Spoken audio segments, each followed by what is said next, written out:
Gratidão e honra estar aqui mais uma vez, nesse ambiente de luz, nesse oásis de paz, nesse lar de esperanças, nesta escola de amor.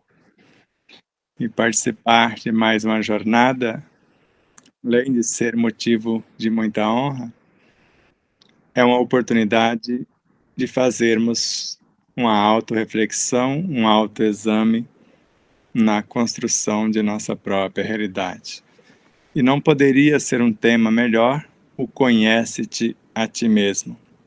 Porque assim afirmou Sócrates, lendo um portal do Santuário de Delfos, a frase que veio de Hermes Trismegistus, do Egito Antigo até de Atlântida. O conhece-te a ti mesmo. E mais tarde, Jesus veio completá-la, conhecendo a si mesmo, conheceria a verdade. Como Sócrates, e conhece a verdade e ela vos libertará, com Jesus.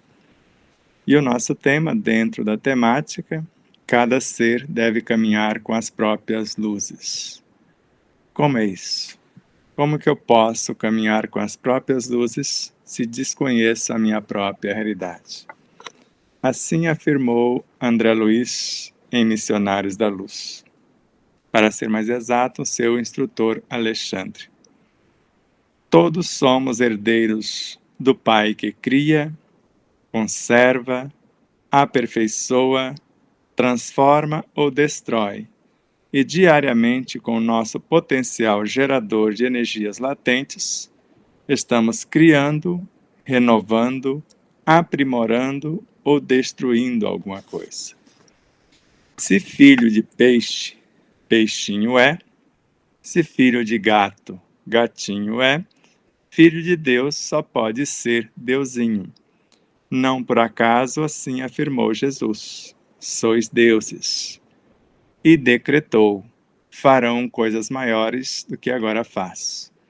E ainda complementou: o reino de Deus está dentro de vós. Hoje sabemos que esse reino é o Evangelho em espírito verdadeiro, um repositório de força, vitalidade e vida, no dizer de Joana de Ângeles, que está portas adentro do nosso próprio espírito, nos mais íntimos refúgios de nossa consciência e de nosso coração, conforme Emmanuel. E para André Luiz, há em nossa mente uma fonte inesgotável das próprias energias. E em nosso perispírito, no dizer de Kardec, uma fonte permanente destas energias. E no corpo biológico, conforme Joana de Ângeles, uma farmacopeia com recursos inesgotáveis e ainda um médico interior, aguardando as ordens da mente. Mas na essência do ser, conforme Joana de Ângeles, como espírito imortal que somos, na essência sabemos o que fazer, como fazer e quando realizar. Não por acaso, Leon Denis, e colocamos em nosso livro na apresentação, recomenda a aprendermos a abrir, a folhear, a ler o livro oculto em nós, o livro das metamorfoses do ser. Ele nos dirá o que temos sido e o que seremos, e ensinar-nos-á o maior dos mistérios, a criação do eu pelo esforço constante. A ação soberana que, no pensamento silencioso, faz germinar a obra.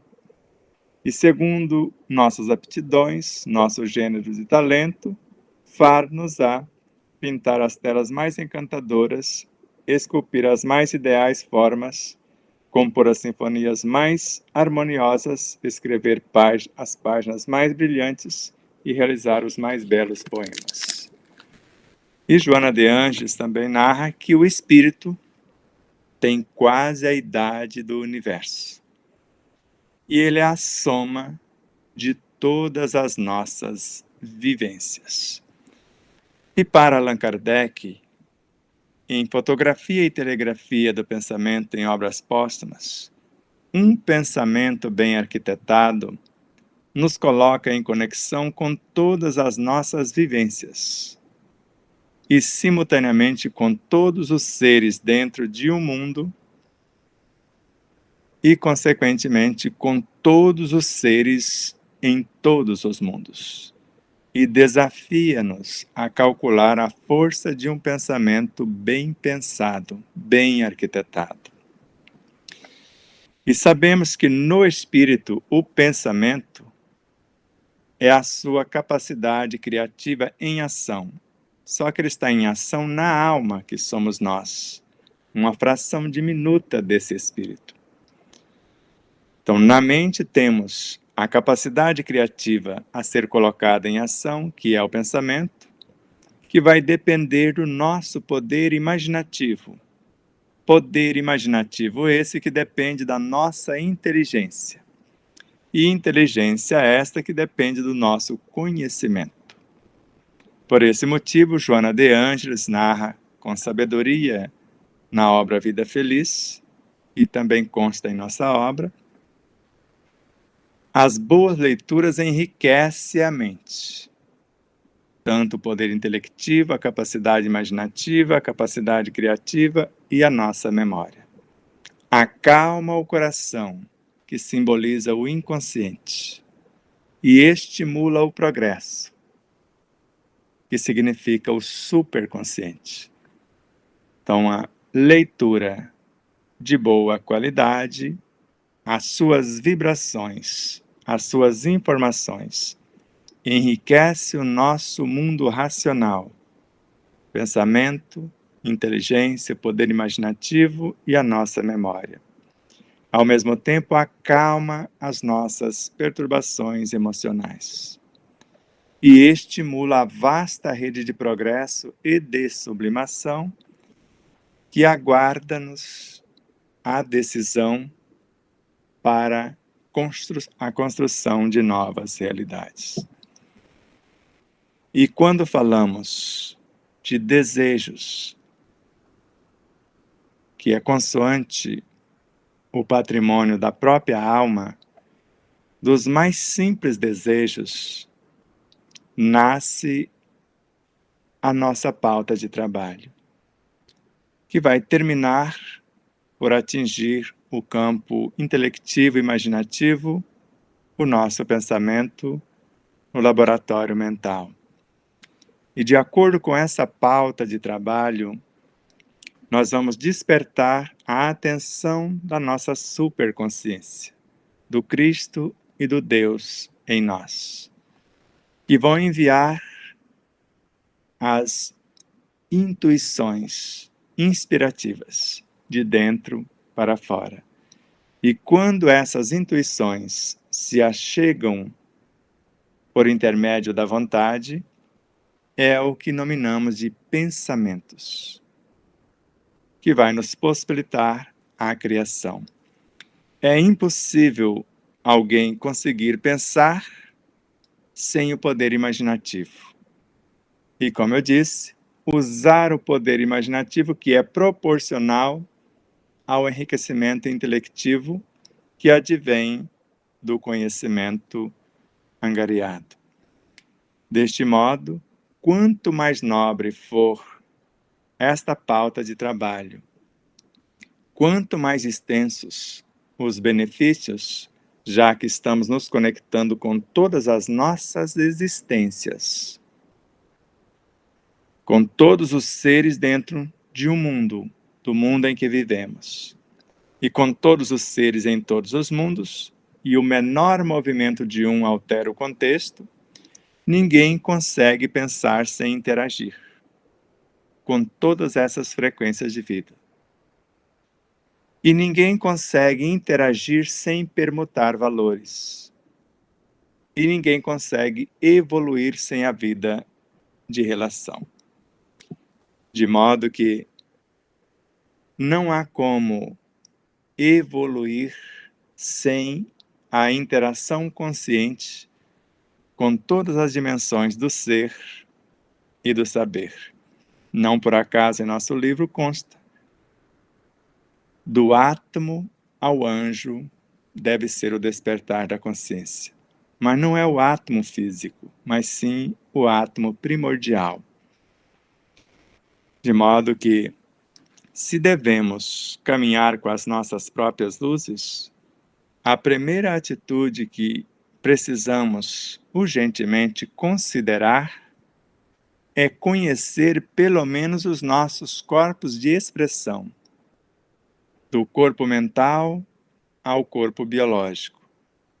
Mas se compreendermos que isso é muito difícil, pelo menos aquilo que estamos vendo, que estamos pegando o nosso próprio corpo, do que ele é constituído, como ele funciona, do que ele necessita de fato. É de quantidades de alimentos ou de qualificação dos mesmos, ou como eu me encontro na hora da alimentação. Ao mesmo tempo, o repouso advém de horas de sono ou da qualificação das mesmas? Onde, com quem, o que busco durante o sono? Porque nós sabemos que não é a quantidade de alimentos que nutre, mas sim como estamos na hora da alimentação. Quanto mais mastigarmos, quanto mais consciência tivermos neste ato, e sabendo principalmente que a assimilação dos nutrientes basicamente acontece na boca, com auxílio de mais de 35 milhões de pequenas glândulas que vão assimilar a essência fundamental, o essencial dos alimentos, que já começa a nutrir o nosso universo psicobiofísico e também moral e espiritual, já que tudo está interconectado.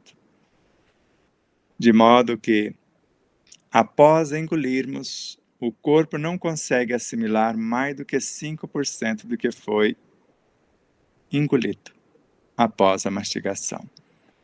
Então, não é a quantidade que garante a nutrição, mas como é feito o processo e a consciência que se tem, e ao mesmo tempo como me encontro vibracionalmente no pensar, no sentir, no falar e no agir.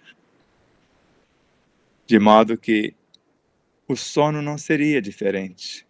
Para a garantia do repouso, eu preciso considerar o meu projeto que vai acontecer durante o sono. Onde, com quem, o que faço durante o meu sono. Dependendo de onde eu estou, com quem eu estou, o que busco, isso é que garante o repouso. Porque vai depender da vibração de onde me encontro, com quem me encontro, os conhecimentos que busco. É esta vibração que vai enviar para o corpo o repouso de fato. Porque dependendo de onde eu estou, com quem eu estou, o que eu estou fazendo, eu posso dormir 12 horas e acordar mais cansado do que foi para o sono. Mas posso dormir apenas 1 hora ou até nem dormir. E vou me sentir, se eu estiver usando bem o meu tempo, uma boa leitura, ouvindo uma boa música, praticando a meditação, a respiração, o relaxamento, já que quando respiramos, nós estamos canalizando energias. O ar é um medianeiro de qualidades indescritíveis, porque ele carrega em si a essência da luz.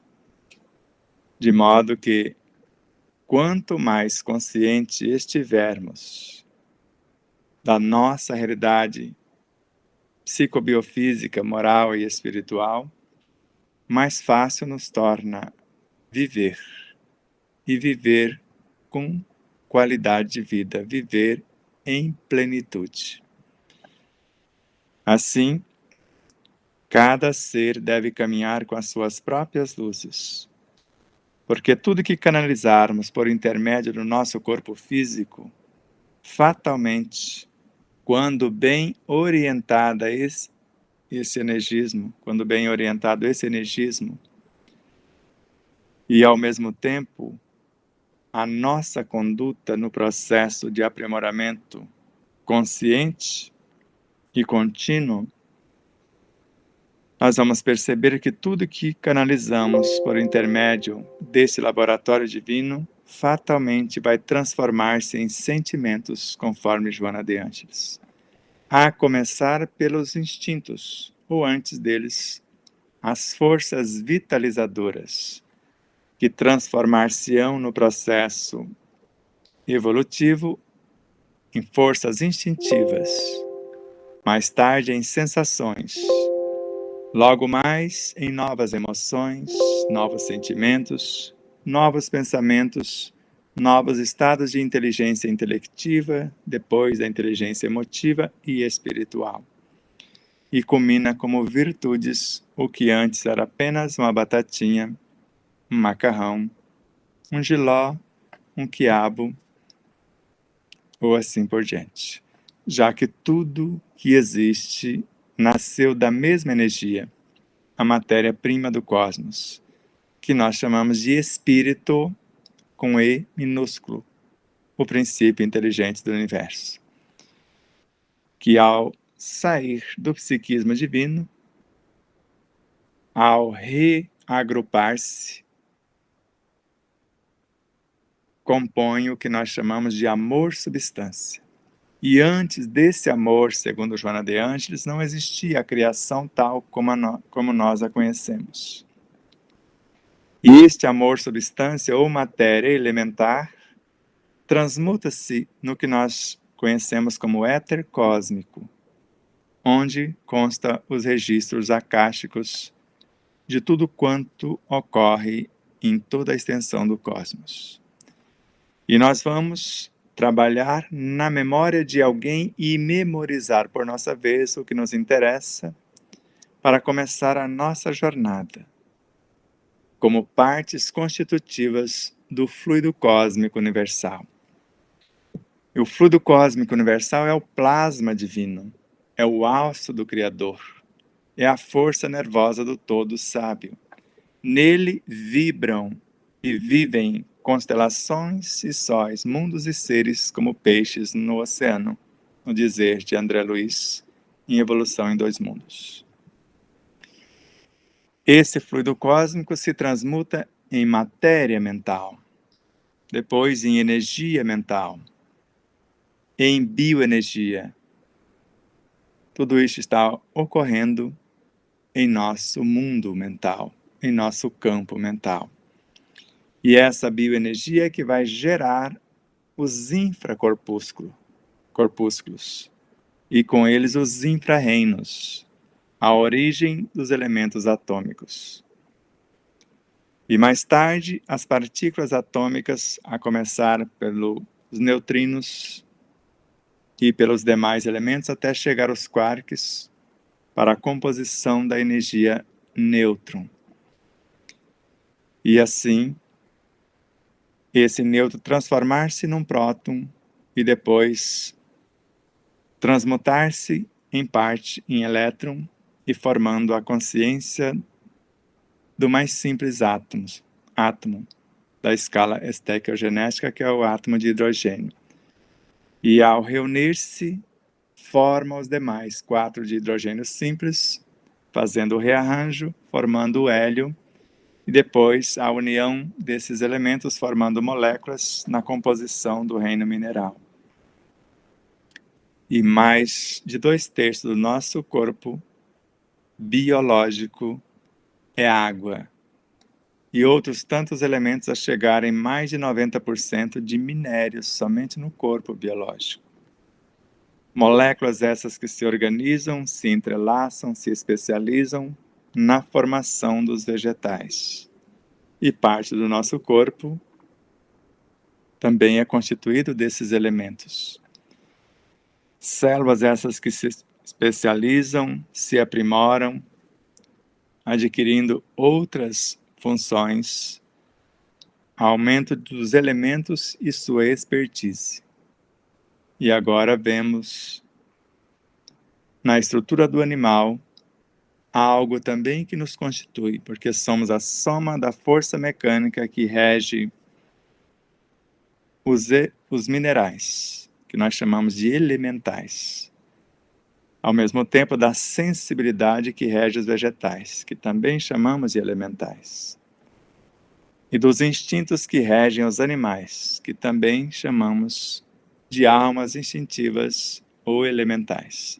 De modo que toda a completude do corpo biológico, segundo Ramatiz, em Fisiologia da Alma, assim como do corpo perispiritual, todos esses dois universos são constituídos de almas elementais.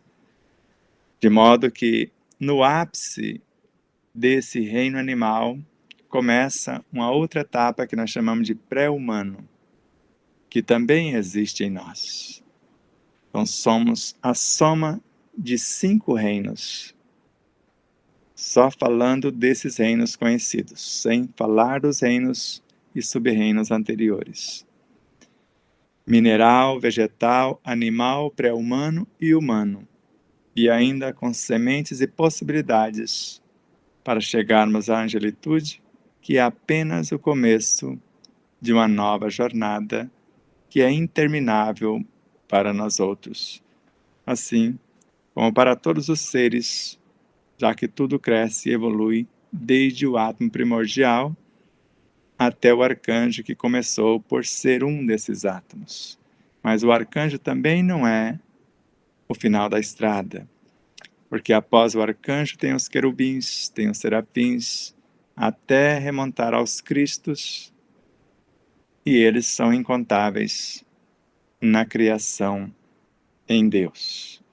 Então, como é caminhar com as próprias luzes?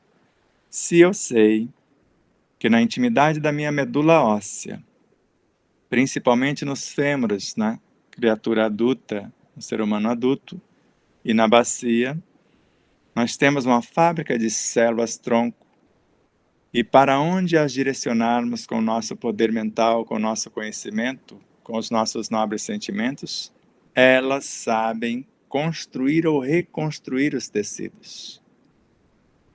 Como nós fazemos isso constantemente com o nosso próprio corpo. Então, se assim agirmos, e além disso, trazer os nutrientes necessários para que esta fábrica não cesse jamais. Porque é dali, da transmutação da célula-tronco, é que nasce as células do nosso sistema de defesa. Nasce as hemácias na composição de nosso sangue, juntamente com os leucócitos. E, ao mesmo tempo, as plaquetas, que é a mesma célula quando desmontada em peças menores. Então, quando chamamos de plaqueta, é a célula-tronco fracionada.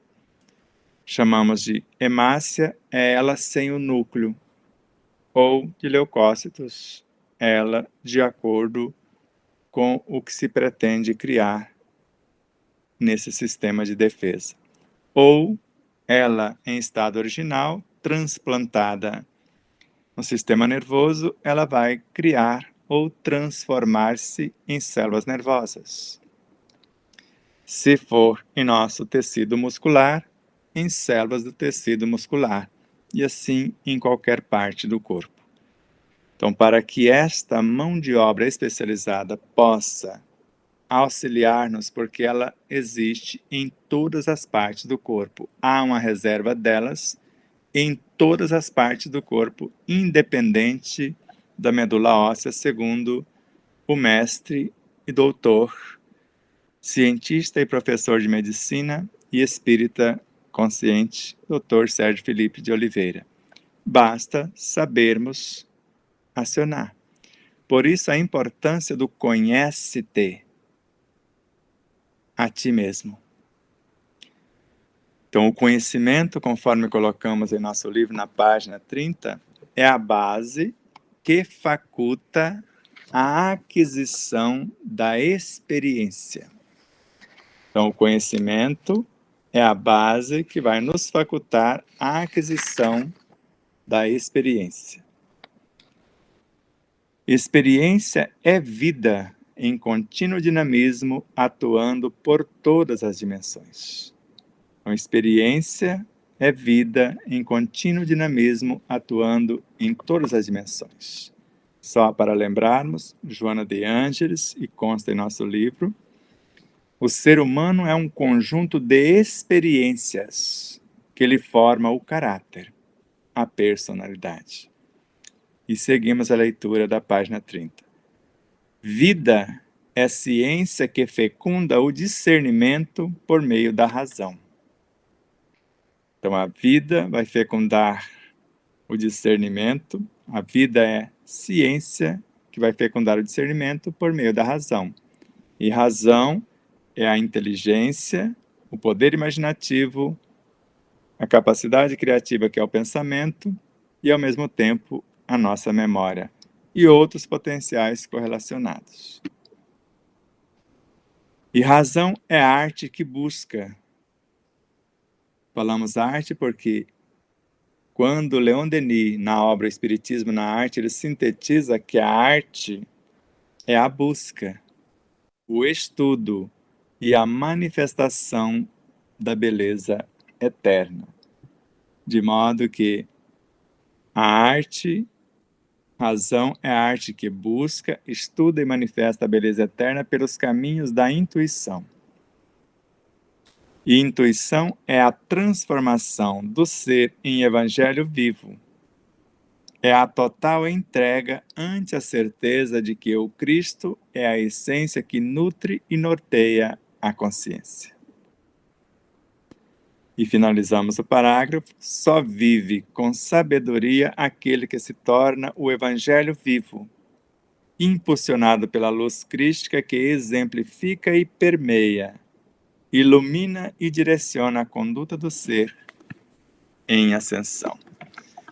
E se o Evangelho é um repositório de força, essa força representa as nossas virtudes, o que nós chamamos de potenciais inatos. Vitalidade. Essa vitalidade simboliza em nós os recursos latentes. E vida. E vida será a resultante da utilização desses potenciais ou virtudes já edificadas, direcionando esse energismo que está em latência, esperando oportunidades para a composição da vida. E esta vida não está desatrelada da consciência, porque não existe consciência sem vida, nem vida sem consciência, em parte alguma, na criação em Deus. Porque quando falamos de vida é quando começa pequenos espíritos, pequenas partículas do princípio inteligente do universo, reagrupar-se. E a experiência que elas têm em comum é o que nós chamamos de consciência. Então, se olharmos de fora a consciência, veremos um número de vidas se unindo, se entrelaçando, visando um objetivo qualquer.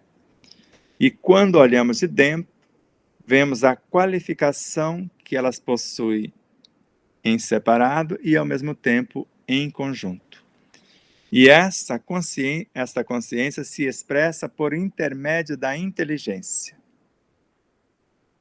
E o pensamento não é outro senão a expressão do espírito encarnado, trazendo alguma nova informação para o nosso corpo. Então, todas as vezes que pensamos nobremente, estamos trazendo da nossa essência consciencial, encarnando novas virtudes para transformá-las em novos hormônios, que são as leis diretivas do nosso universo psicobiofísico.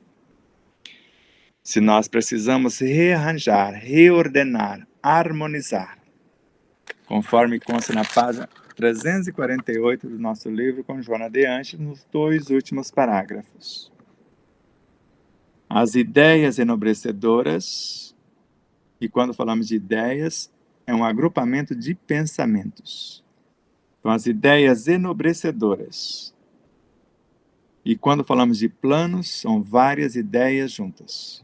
As ideias enobrecedoras, os planos de futura ação benéfica, são portadores de energias ou de energia equilibrante, que estimula os complexos campos celulares, propiciando-lhes harmonia e produtividade. Como é isso? Se as ideias são nobres, são pensamentos enobrecidos, com as boas leituras que enriquecem a mente, acalma o coração e estimula o progresso. E se essas ideias é a junção de pensamentos, pensamentos esses que vieram da essência do ser, então eles são médiuns, medianeiros desses recursos inatos ou em latência, de modo que são portadores das energias equilibrantes, que vão reorganizar os complexos campos celulares. Isso são leis, são virtudes. Harmonizá-los ainda são leis, são forças pacificadoras. E aumentar-lhe a produtividade. Agora, já não são mais leis ou forças pacificadoras. São forças vitalizadoras para aumentar a produtividade. Para esse fim existe em nosso íntimo ou no íntimo das células, que nós chamamos de microtúbulos. Dentro desses microtúbulos temos os microvórtices de energias, e dentro desses microvórtices uma fonte inesgotável e inestancável das próprias energias. De modo que esta fonte inesgotável e inestancável das próprias energias temos dentro de uma célula. Porque quando trazemos essa vitalidade, que advém da bioenergia, que nós transmutamos o fluido cósmico em matéria mental, em energia mental, em bioenergia, que nós vamos gerar os infracorpúsculos e todo aquele universo subatômico. Esse energismo é levado diretamente para o microvórtice, uma usina de força na intimidade da própria célula.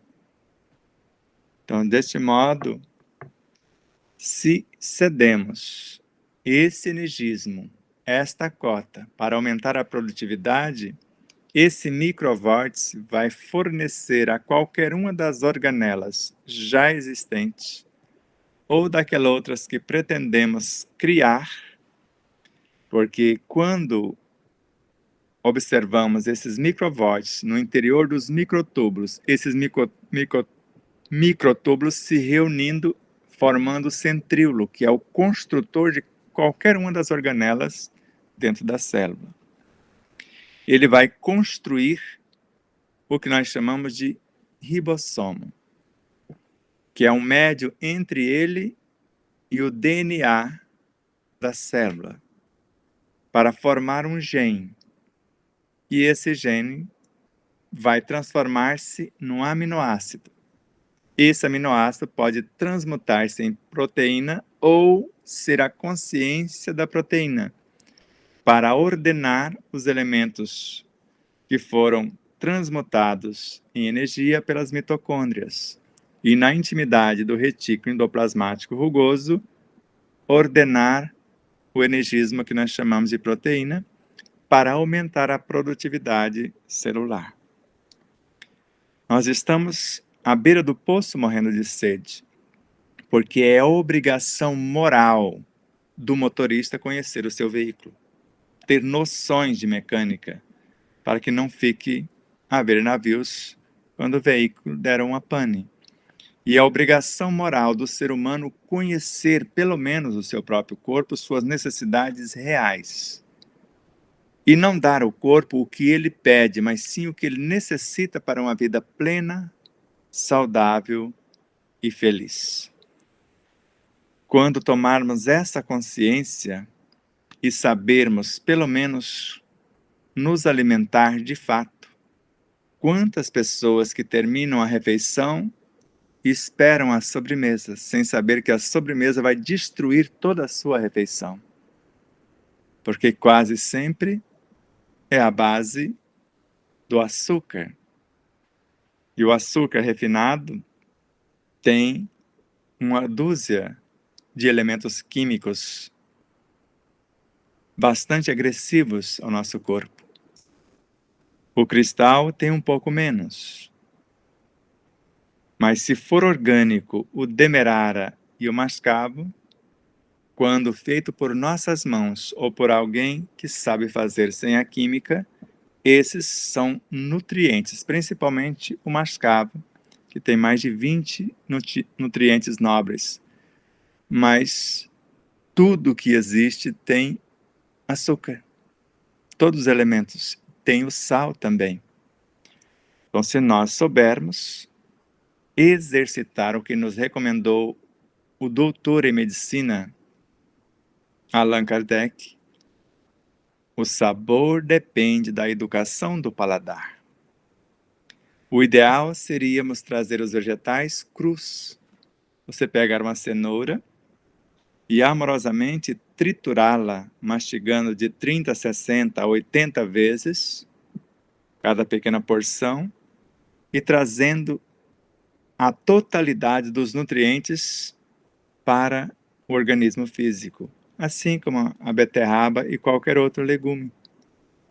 Há muitas pessoas que assim fazem, porque se cozinharmos e jogarmos a água fora, perderemos mais de 70% dos seus nutrientes mais nobres. E se formos utilizar após 1h30, 2 horas, já não temos mais nada útil ao corpo.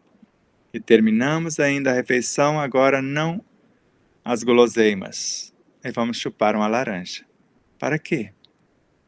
Para complicar a digestão? Porque a laranja só será útil nesse processo 1 hora depois. E isso se a mastigação foi bem feita. Se não foi, 2, às vezes até 3 horas depois. Porque o pessoal esquece que o estômago não tem dente. E chuta para a esquerda e para a direita e já manda para o gol, pensando que ele vai fazer o trabalho que deveria ter sido feito na mastigação. Mas se fizermos o trabalho correto, nós vamos trazer a vitamina C da laranja, da acerola, do limão, 1 hora após a refeição. Se for a laranja, comê-la com bagaço e tudo, até a semente se conseguir triturar. Riquíssimas em vários nutrientes e principalmente em componentes que vai ajudar-nos na digestão. Agora nós vamos carrear mais de 55% de ferro que não seriam carreados sem a presença da vitamina C. Mas eu gostaria de comer outra fruta. Coma antes, até meia hora antes. E como diz, ou como afirma o Dr. Jonas Moura de Teresina, Piauí, quer comer a sobremesa, a guloseima, quer ter menos prejuízo, coma meia hora antes. Mas de preferência, não coma. Eu tenho uma sobremesa para você que você pode comer meia hora antes, sem peso de consciência. É a que eu uso. Vamos lá, anote aí. 2 colheres de chá de cacau 100%. Cacau em pó. Na mesma proporção, 2 colheres de mel, que você sabe a origem. De alguém que respeita as abelhas e colhe com todo amor, e que estas operárias trouxeram da natureza e não elementos inconfessáveis que não vou citar. E use também o pólen apícola, o de Canavieiras na Bahia, por ser direto dos coqueiros, é o melhor pólen de canavieiras, o melhor da Bahia, o melhor do país. É o único levemente adocicado. Tem mais de 27 minerais nobres, 18 aminoácidos, fora outros elementos. Acrescente também 2 colheres. E mexe até todos se agregarem. Vai ficar um brigadeiro belíssimo. E não precisa comer tudo. Basta 1 colher. Você usou 6 colheres de alimentos. Então dá para 6 pessoas. E agora, deixa ele na sua boca. Jogue para lá, jogue para cá. Deixe as mais de 35 milhões de pequenas glândulas absorver os elementos sutilíssimos do amor de todos esses seres pequeninos, até do responsável pelo apiário, pelo o coletor deste mel. E tente interagir com a natureza, respirando suavemente, enriquecendo, pensando nobremente, fazendo tudo ao seu alcance, para usufruir ao extremo, já que você está em conexão com todas as suas vivências, com todos os seres dentro de um mundo e com todos os seres em todos os mundos. Cada ser deve caminhar com as próprias luzes. Vários autores, a começar por André Luiz, que narra que em nossa mente tem a fonte inesgotável de energias, como dissemos no início. Com Joana de Ângeles, só no corpo já tem um médico a nossas ordens e uma farmacopeia com recursos inesgotáveis. Com Bezerra de Menezes, na obra A Cura pelo Amor, ele também narra algo semelhante, que eu vou ler para vocês. Antes, com Miramês, todas as forças do bem vêm direcionadas para cada espírito de acordo com as suas necessidades espirituais e ficam em torno dele esperando suas decisões. O impulso é individual, como o dos soldados que esperam as ordens do comandante, e o dos pedreiros, os traçados do arquiteto. Está na página 340 de nosso livro. E depois, na 341, e Miramês, no outro momento, narra: todos esses recursos se encontram com mais segurança no interior de cada ser. Basta a inteligência trabalhar lado a lado com o coração. Agora, no final, na citação do final da página 341, Bezerra de Menezes, na obra citada, o ser humano precisa entender urgentemente que a cura de seus males não está fundamentada no auxílio externo que possa receber de seus irmãos de jornada, encarnados, desencarnados ou cósmicos, mas sim na quantidade e qualidade de amor que consiga movimentar-se em prol de si mesmo. E segue na página 342, como co-criadores, como filhos incumbidos de manifestar o poder do Criador pela eternidade, todos os seres têm dentro de si uma fonte inesgotável de energia, amor. Então não há como terceirizar, porque mesmo a assistência espiritual, segundo esses autores, trata-se de um auxílio externo à nossa realidade. Somente quando tomarmos consciência que esse auxílio exterior, mesmo espiritual, e de todas as demais terapêuticas, não resolve a causa. A causa só por intermédio desta tomada de consciência ou conscientizarmos-nos. O conhece-te a ti mesmo e, consequentemente, da sua nova conduta, do vir a ser. Por isso que colocamos também na página 348 com Joana de Anjos, agora o parágrafo seguinte. O indivíduo deve concentrar-se numa visão saudável, projetando-se no tempo em condições de equilíbrio. Então ele vai criar uma visão saudável dele em todas as instâncias, psicobiofísicas, morais e espirituais. Depois ele vai projetar-se no tempo, ver-se daqui a pouco em condições de equilíbrio. Ver-se recuperado, já curado. Assumindo responsabilidades e desenvolvendo as atividades que ele pretende concretizar. Assim, de acordo com esse nobre propósito. E como dissemos, quanto mais nobre for este propósito, quanto mais extenso for os benefícios, mais profundo mergulharemos na nossa essência consciencial e mais conexões faremos com as outras consciências mais evoluídas do que nós e até menos, de acordo com o que buscamos, operários ou instrutores. Comece agora você a inspirar com suavidade, com calma. Se eu quero, eu penso. Comece a pensar por sua cabeça, por sua mente. 95.000 pensamentos são elaborados a cada 24 horas só para você. Isso para o ser humano normal. E às vezes se aproveita muito pouco. Então agora, se eu quero, eu penso. Se eu pensar, eu vou agir. Se eu agir, eu vou interagir e assimilar. E se eu assimilar os recursos, as diretrizes,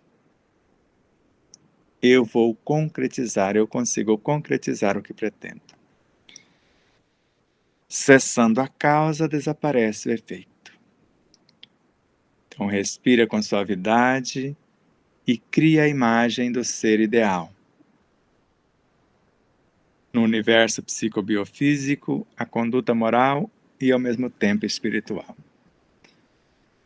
Mas você pode estar perguntando, o que é moral e o que é espiritual? Quando chamamos ético-moral, diretrizes éticas e morais, ética é o conjunto de normas, de regras. E moral é a aplicação delas. E na aplicação delas construímos virtudes. E virtude já é o espiritual. Então, moral é a nova conduta dentro das diretrizes éticas. E espiritual são as novas virtudes que estamos edificando. E a parte do universo psicobiofísico, nós vamos incluir da mente ao físico no processo de nossa promoção, já que o corpo vai evoluir até se confundir com o universo perispiritual. E esse vai também evoluir até tornar-se o universo mental. E o universo mental transmutando-se em virtudes. Inspirem e, ao mesmo tempo, criem a imagem do ser ideal. E com as correspondentes responsabilidades. Como já afirmara Einstein, eu não vou conseguir resolver o problema com a mesma mente, com as mesmas ideias que o criou. As boas leituras vão enriquecer a minha mente, a inteligência, o poder imaginativo, a capacidade criativa e a memória. Vai acalmar o inconsciente. A mente está no consciente. Então, as boas leituras vão enriquecer o consciente, acalmar o inconsciente e estimular o superconsciente a se expressar com a sua vasta rede de potenciais. Venha ao encontro do consciente. E iluminam tanto mais a capacidade criativa, a inteligência com as diretrizes intuitivas, o poder imaginativo e o mais amplo acesso às nossas memórias.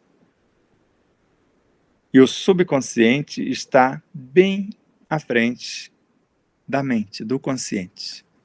Então, o que nós estamos construindo sobre as diretrizes intuitivas da superconsciência vai ressignificar a subconsciência. E, ao mesmo tempo, reordenar todos os valores, todas as vibrações, elementos elementais, componentes do universo perispiritual e, consequentemente, do universo biológico. E, sequencialmente, a interação com o entorno, com todos os reinos. E carrear para dentro de nós o de que necessitamos. E, ao mesmo tempo, colocar o que está dentro de nós na orientação desses pequeninos que se encontram na retaguarda. De modo que, quanto mais ciência tivermos da nossa realidade como seres imortais, sabendo que o corpo físico está inteiro mergulhado dentro do perispírito, o perispírito dentro da mente, e a mente é uma emanação da consciência, ou seja, tudo está em nós. O ser com seu saber, a causa e o efeito. Somos autores e construtores da nossa realidade, com a obrigação de reconstruir o nosso passado, edificar melhor o nosso presente e, ao mesmo tempo, o nosso futuro, a nossa destinação. Vou parar por aqui para que vocês possam interagir e questionar, para que haja um melhor aproveitamento do nosso diálogo. Eu vou fazer aqui as perguntas e aí, à medida que o senhor for respondendo, a gente vai interagindo de alguma forma. Tá bom? Sim. Então, nós temos uma pergunta aqui da Natália Brito, que diz o seguinte: como essa troca respiratória consciente pode influenciar o meu comportamento positivamente? Existem algumas leituras a respeito? Acho que o senhor falou sobre essa questão. Pelo menos nós colocamos no livro Despertar da Consciência, o Atma, o Anjo, alguma coisa, e mais claramente agora no segundo livro, que deve vir a lume. Espero que em abril ou a partir de abril do ano que vem. Então, quando eu ouvi com Emmanuel que a soberania da alma só se daria o dia que ela dominasse as suas emoções. E ele não fala mais nada.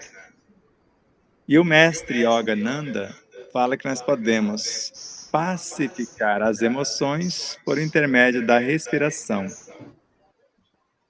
E não explica muita coisa a mais. E Miramês fala que o ar é um medianeiro de qualidades indescritíveis. E Caena, na obra Canção da Natureza, fala que o Evangelho está no ar.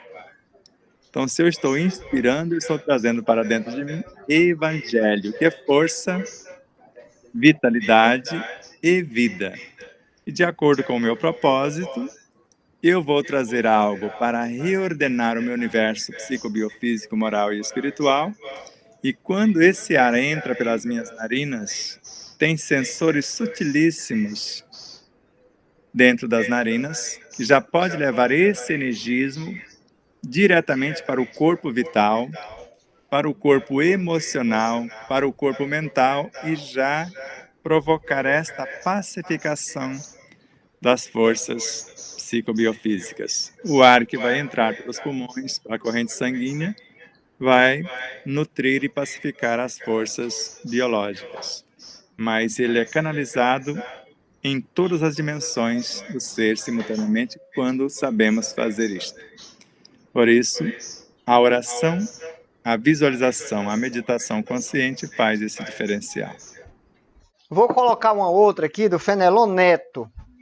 Sebastião, você falou do direcionamento das células troncos com o nosso poder mental. Como posso conscientemente fazer esse direcionamento? Há alguma limitação? No próprio livro Despertar da Consciência do Atma o Anjo, Joana de Anjos fala que na mente nada é impossível. Agora eu preciso estar cultivando valores morais. O respeito a mim mesmo, o respeito às leis, o respeito à vida. E eu tendo esse compromisso, não tem limitação. Porque foi possível, no nosso caso, a reconstrução da parte óssea da mandíbula em 20 dias. Poderia até ter sido mais rápido, poderia ter sido num relance, mas nos falta amor, nos falta os valores morais correspondentes para ser mais rápido, mas 20 dias já é muito rápido. E assim como no caso da coluna vertebral, em 2 meses já está o suficientemente reconstruído para andar com tranquilidade, sem maiores preocupações. Então, quanto mais conhecimento tivermos, porque na medula óssea, ela tem um maior número, mas tem células reserva, no dizer do Dr. Sérgio Felipe de Oliveira, em todas as partes do corpo. Agora, o que nós precisamos é ter um novo propósito de vida. A vida precisa ser mais e melhor a que vivíamos, que criou a situação. Então, se eu tenho um propósito de vida mais e melhor, eu vou idealizar o que pretendo. Se eu sei onde buscar os recursos acioná-los, eu vou fazer. Do contrário, eu vou criar a imagem do ser ideal.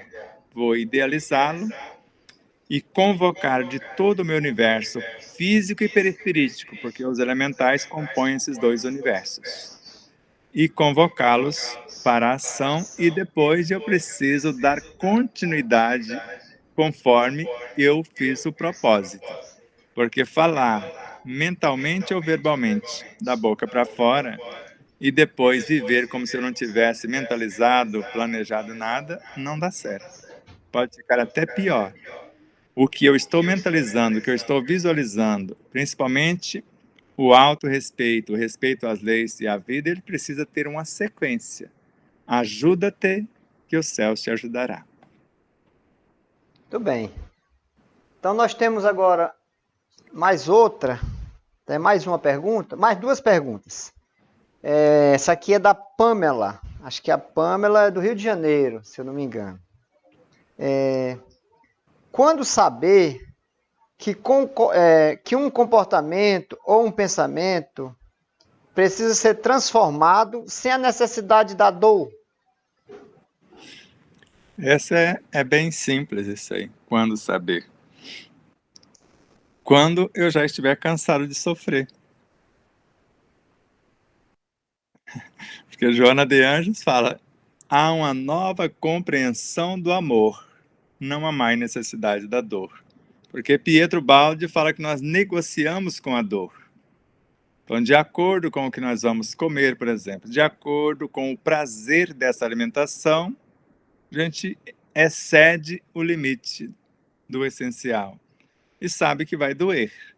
Mas o prazer está tão gostoso, então você vai ter um prazer a curto prazo e depois dores a longo prazo. A hora que tomar consciência que ter dor a curto prazo, negando o excesso ao corpo, porque vai doer também. Depois vamos ter um prazer a longo prazo, porque ele vai nos agradecer. Então, quando estivermos cansados de sofrer, porque vai chegar o momento que nós vamos tomar essa consciência, que não precisa ser assim. E espero que isso chegue rápido para toda a humanidade, porque mais de 2/3, se não quase toda a humanidade, ainda está sobre o jugo da dor. Mais outra. Essa daqui é do senhor Fernandes, de Rio de Contas. Como posso ter certeza se minhas luzes são as corretas para me guiar no meu processo evolutivo? Essa é a coisa mais simples também. No nosso livro colocamos que, com André Luiz, que o bem de todos é o eterno princípio. Só que todos não fica ninguém para fora. Então, o bem de todos é o eterno princípio. Então, tudo que eu estiver fazendo que vise o bem de todos, quer dizer, o aproveitamento total, não desperdício, fazer o máximo com o mínimo, respeitando-se, respeitando as leis e a vida, é o que eu preciso fazer. É a minha missão, inclusive. Porque nós estamos aqui para aperfeiçoar-nos individualmente e contribuir para a harmonia do universo. E o bem supremo, se eu chegar num grau de maestria do bem supremo, o bem supremo é a lei eterna. E se estou conectado com todas as minhas vivências, com todos os seres dentro de um mundo e com todos os seres em todos os mundos, o bem que eu fizer a mim reflete em todos os seres em todos os mundos. É simples assim. Temos aqui uma afirmação, mas no final a dona Elisete ela quer a confirmação. Ela diz o seguinte: a matéria cósmica do universo tem a função de auxiliar na construção do universo, tendo a permissão de evoluir conforme sua atuação. Não é isto? Então, vamos lá. De acordo com André Luiz, em Evolução em Dois Mundos, os engenheiros siderais usam essa matéria cósmica que nós chamamos de espíritos, na sua origem. O espírito é a matéria-prima do cosmos, só que o espírito com E minúsculo. Só que ele narra também que nós, com as nossas mentes, usamos a mesma energia. É o mesmo espírito transformado em fluidos. E ela quer evoluir tanto em nós quanto em qualquer estrutura cósmica, em qualquer momento, em qualquer lugar, já que tudo cresce, tudo evolui, desde o instante primordial, conceptual, à imensidade. Por isso, Leon Denis, em O Grande Enigma, narra: de acordo com a estrutura do mundo mental, do poder da nossa vontade, no ápice dessa capacidade criativa, pensamento e vontade, nós vemos esse energismo vir ao encontro para serem fecundados pelas nossas propostas. E vê-los transformar-se em força de atração e esta força de atração se transformar em amor. E o amor também, um amor substância, ele gera, nutre, organiza e mantém a vida em todas as suas expressões. Então, Sebastião, nós tivemos essas perguntas e eu vi que você falou muito sobre o livro, né? Eu até marquei aqui no capítulo... deixa eu ver qual é o capítulo. Capítulo 5. Tudo está em tudo. A mente é o espelho da vida. E eu vi que você falou muito. Eu vou ler só um trechozinho aqui. E aí, para que você possa fazer um comentário também sobre isso. A mente é o espelho da vida em toda parte.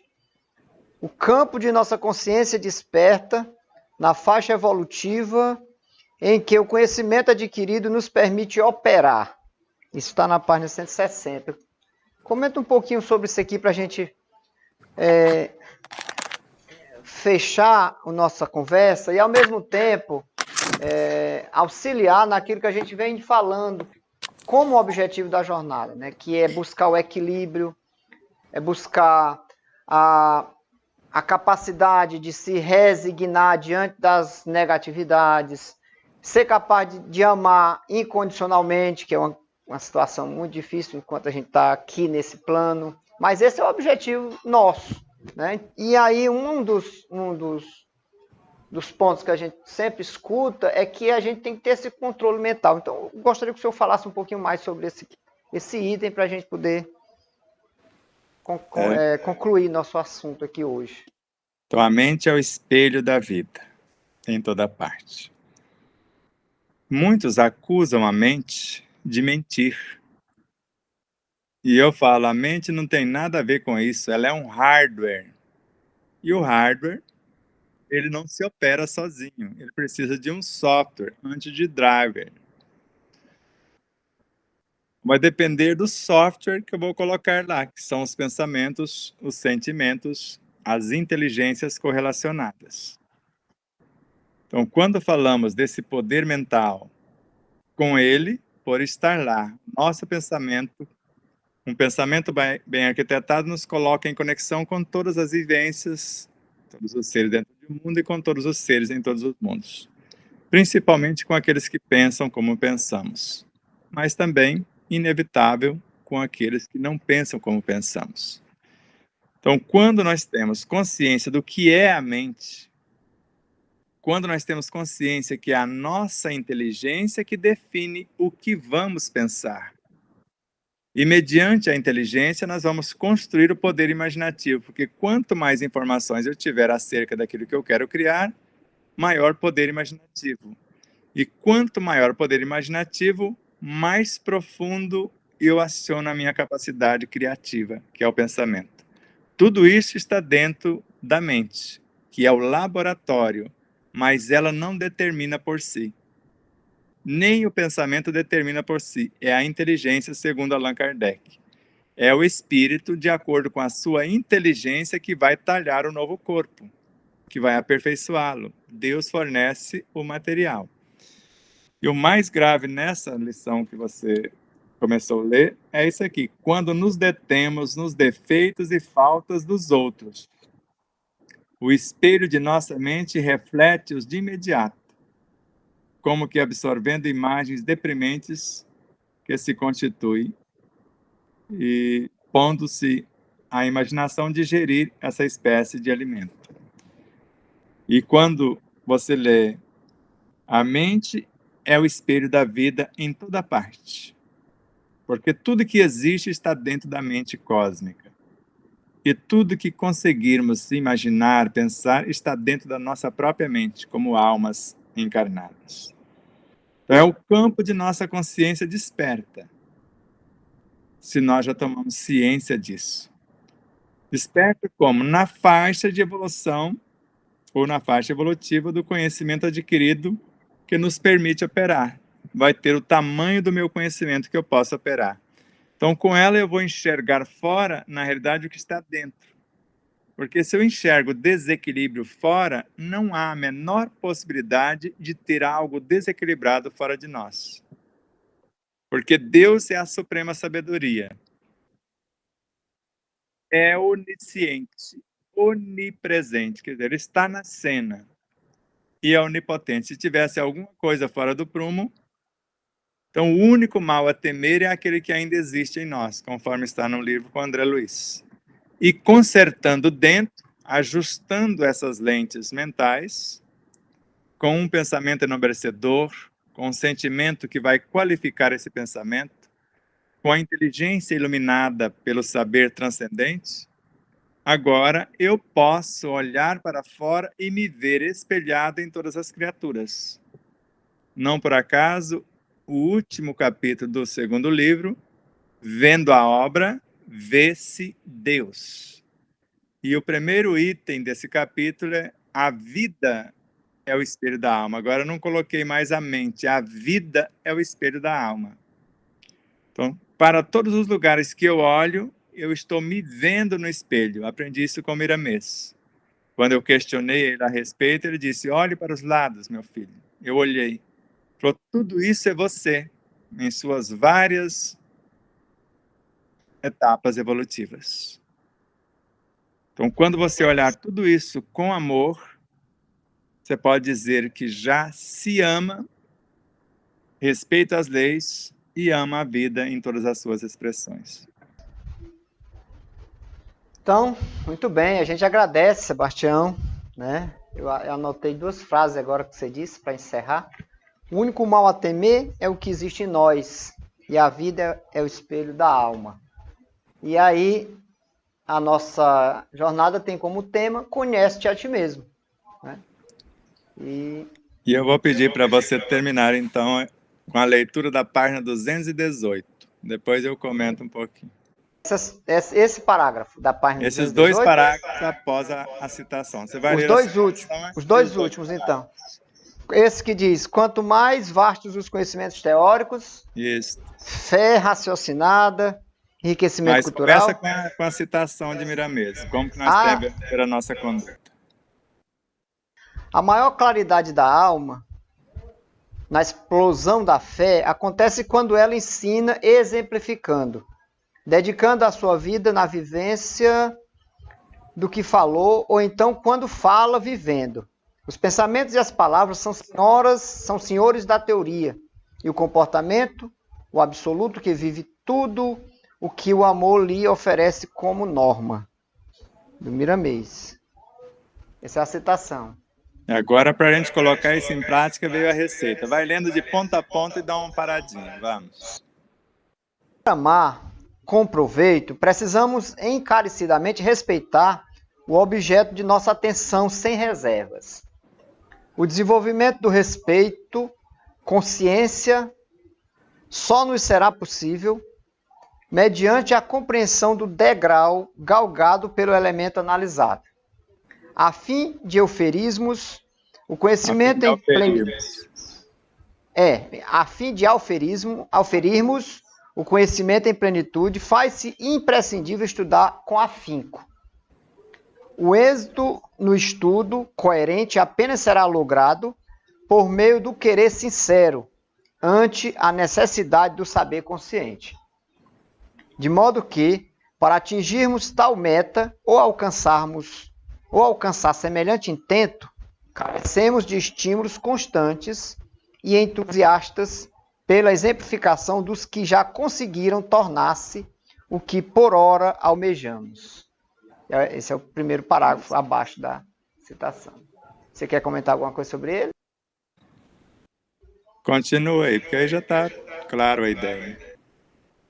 Quanto mais vastos os conhecimentos teóricos, entre parênteses, fé raciocinada e enriquecimento cultural, o quanto mais amplos os recursos auferidos na ciência experimental, a fé vivenciada, o patrimônio indelével, por meio da qual lograremos capacitar-nos na ação, maiores serão as oportunidades a nós ofertadas pelas leis e pela vida.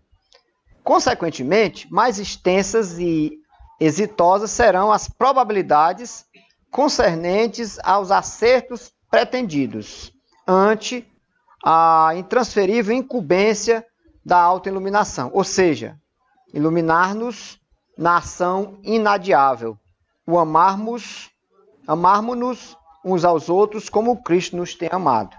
Dessa forma, basta-nos eleger determinada meta e as orientações de um professor habilitado, que não precisa ser diretamente o Cristo, mas alguém que já fez uno com ele na exemplificação diária. Quando o ser se predispõe a aprender, o cosmos designa-lhe o orientador e as oportunidades. O ideal é trabalharmos em nós e fora de nós, copiando esses exemplos em nossas ações, sabendo que o todo auxilia de que necessitarmos será proporcional ao esforço empreendido e ao trabalho realizado. Isso aí. Mais uma vez a nossa gratidão a todos vocês, parabéns pelo belíssimo trabalho que estão fazendo, e todos os demais participantes. O dia de ontem será amanhã, que nós continuaremos amanhã, que seja coberto de bênçãos, de êxito, que todos os internautas que estão nos acompanhando recebam nosso mais profundo agradecimento, a nossa suprema gratidão, rogando a Deus que nos abençoe sempre e nos faça instrumentos de sua doce, amorável paz, que nós possamos a cada dia nos esforçarmos ao extremo para ser mais pacíficos, mais serenos, mais saudáveis e mais felizes. Abraços de luz e paz. Então, e nós agradecemos de coração. Muito obrigada, Sebastião. Mais uma vez, estamos juntos. Com certeza, somos um. Até a próxima. Obrigado. Obrigado.